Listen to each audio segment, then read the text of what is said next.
Welcome to SVG-TV News and Sports from Monday, January 20th. I'm Jimmy Prince for the details.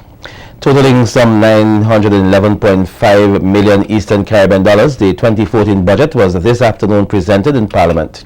In declaring the fourth session of the 9th Parliament open, the Governor-General Sir Frederick Ballantyne, in his throne speech, spoke of the economic and developmental impact of the December 24, 2013 trough system to St. Vincent and the Grenadines. According to the Governor-General, the disaster has tested the fortitude of Vincentians to an unprecedented level. He said his government will not only focus on recovery efforts, but will continue to strengthen a number of areas such as health care and education.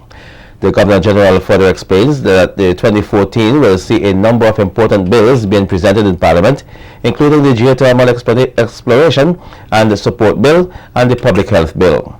He complimented the progress made thus far on the construction of the Agad International Airport, explaining that its completion date can now be measured in months. Meanwhile, while the estimates of revenue and expenditure for 2014 have already been adopted by Parliament, the Prime Minister and the Minister of Finance, Dr. Ralph Gonsalves, said his budget presentation today is simply one of an interim nature.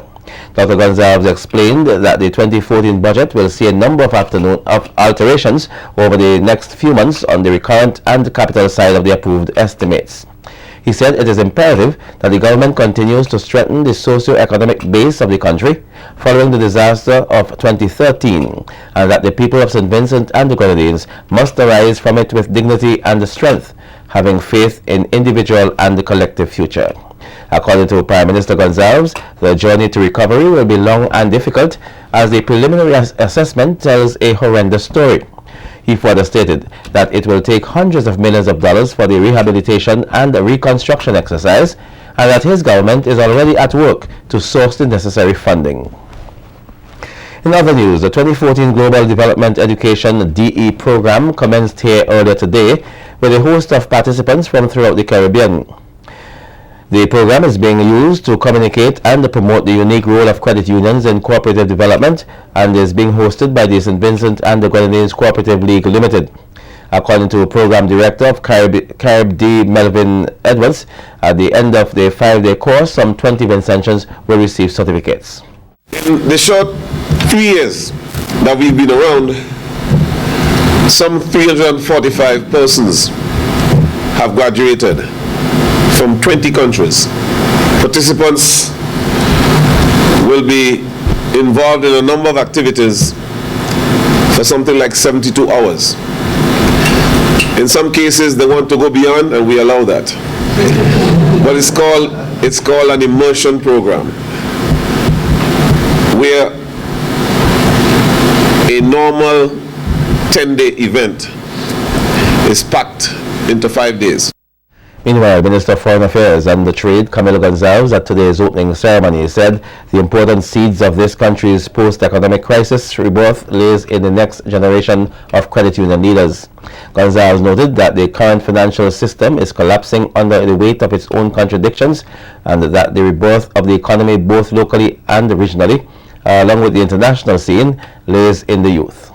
We know that internationally, credit unions and cooperatives have fared better than their commercial banks since the onset of the economic and financial crisis. In the United States, for example, credit unions and commercial banks failed at roughly the same rate prior to the global economic crisis. However, by 2008, the rate of commercial bank failure was roughly triple that of credit unions and cooperatives. By 2010, the commercial bank's failure rate had risen to 5 times that of credit unions and cooperatives. Members of the public will have the opportunity to learn more about the operations of credit unions during a lecture series this week. The lecture series, looking at the topic Credit Unions, the pillar of economic growth and development, is organized by the General Employees Cooperative Credit Union and is being held as part of activities leading up to GECO's 50th anniversary in July, and will be facilitated by Melvin Edwards, President of the Caribbean Confederation of Credit Unions. Speaking to SVG-TV News earlier today, Chair of GECO's 50th anniversary Committee, Ronnie Daniel, outlined the purpose of this week's lecture series, which is dedicated to Foundation member Beryl Batiste. Credit unions have been a significant contributor to the economic development, not just of St. Vincent, but of the region, particularly the OECS. The OECS has a strong network of credit unions, and they have been, for the last half century, and in some cases, a little bit more than that in some other countries, they have been a backbone of the financial institution. In some countries is a serious alternative, and in our case, GECU has been around for the last 50 years and has increased not just in terms of its asset but its membership. So GECU is building on its successes over the years. In terms of the topic, it is because of all that we are saying that we are recognizing the contribution of credit unions. Daniel also spoke of activities that the credit union will be hosting as part of its 50th anniversary celebration. We are looking at a documentary basically reflecting on the past 50 years. It was a television documentary, by the way, to be shown and throughout St. Vincent and the Grenadines on all media. It's basically recollecting and recognizing the contribution of persons over the years and institutions as well that have been critical in GECU's success. So we will be doing a documentary detailing that sort of a history for our own sake in terms of our archives, but also for the benefit of members and the nation as a whole.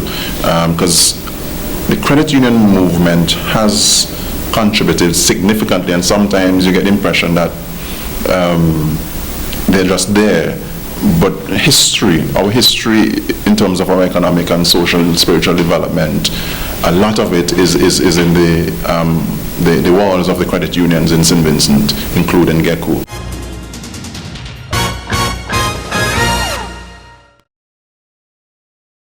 This country's sole rum distillery has donated $50,000 DC to the government of St. Vincent and the Grenadines for the restoration of the Caratal Bridge in Georgetown. The check was handed over by the St. Vincent and the Grenadines Distillery's Export Promotion Manager and the Public Relations Officer Philippa Graves to Prime Minister Dr. Ralph Gonsalves. Graves said the company is answering the call to assist in rebuilding St. Vincent and the Grenadines after the 2013 Christmas Eve disaster. As a responsible corporate citizen, we do see the need, and we answer the call of the nation at the people at this time. And I'm happy on behalf of the Board of Directors, the management and staff of St. Vincent Distillers to donate a check in the amount of $50,000 towards the registration of the bridge located at Caratal in Georgetown. The bridge is essential, as our Honorable PM mentioned, to the community of Georgetown, the construction industry in St. Vincent and the Grenadines, everyone north of the Rabaca Dry River, and of course essential for the operation, the continuing operation of St. Vincent and of St. Vincent Distillers. The Prime Minister expressed his gratitude to the SVG Distillers for its contribution. He outlined that the Caratal Bridge, which was destroyed by the December 2013 trough system, was vital for access to residents and the businesses of the surrounding communities. It's not just simply a bridge for motorists to pass on, important as that is, and that's very obviously vital, but it is also critical for production. I've just given 3 there. There'll be others. I've given inputs for the bananas, for the spraying and the plane, construction industry at Rabaca, and the rum industry. A lot of people are employed in all of them, generating a lot of economic activity.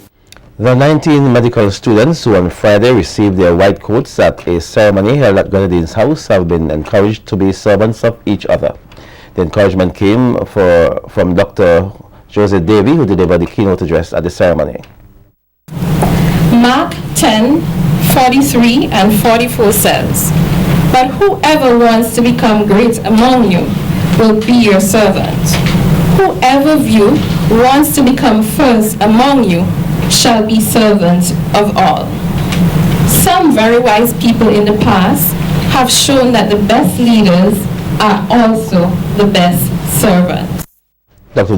Davy told the 19 students that medical school is not hard, but it requires devotion. It is extremely time-consuming. See it as an investment for your future. Who knows? It's probably your parents' retirement plan. When you're tempted to complain about how much you have to study, think to yourself, how would you like to subject yourself to an uninformed doctor? Be careful when choosing friends. Enroll in study groups if that is your thing. Share information with your colleagues. After all, there are enough sick people out there for us to treat. And the Minister of Health, Clayton Bergen, also encouraged the students to give their all during their time at the medical school. Sometimes you will be tempted to throw your hands up in despair, believing it makes very little sense. But then, it's when you must hold on, because it is then it becomes a reward like no other. And it matters not for your own fulfillment, but for what it allows you to bring to your patients, your peers, your family, your friends.